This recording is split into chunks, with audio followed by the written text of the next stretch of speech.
Јас најпрво ви кажа дека Македонија малку касни во тој процес и е по-назад во однос на земјите од окружувањето.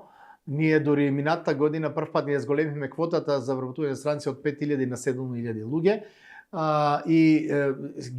Се уште имаме законите уште од поранешна Југославија, кај што процедурите се многу усложени и тоа допринесува да имаме толку мал број на вработување на странци.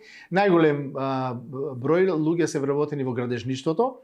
Дури ако се сеќавате, сменивме и еден закон за работни односи кога и дозволиме за специјални национални интереси да работат и повеќе од 40 сата во неделата. После градежништвото доаѓа хотелиерството, угостителството, кај што дојдоа во Охрид доста луѓе да работат од надвор и преработувачката индустрија. Тоа се три гранки кај што и највише има потреба од работници. Согласно законите наши, фактички тие имаат еднакви права во однос на платата и работничките права и со нашите работници. Со тоа што имаат плюс со врска работодавачот да обезбеди живење, значи сместување на тие луѓе и еден оброк дневно.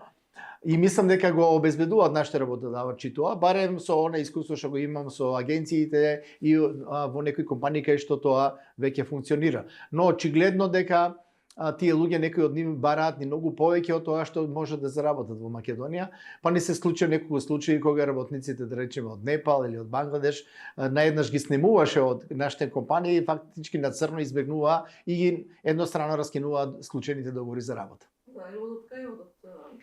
Па најверојатно на дива заминуваат за Германија.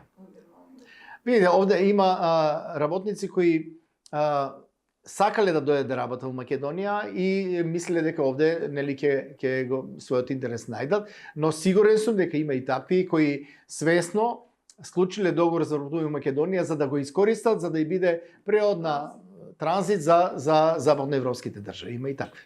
Според моите сознанија од неколку работодавци кои имаат вработени работници од надвор, тие се задоволни од нивната продуктивност и посветеноста на работата, но меѓу нив се јавува еден проблем за тоа што тие луѓе сакаат да работат повеќе од 8 часа дневно или повеќе од 40 часа неделно за да можат да заработат повеќе.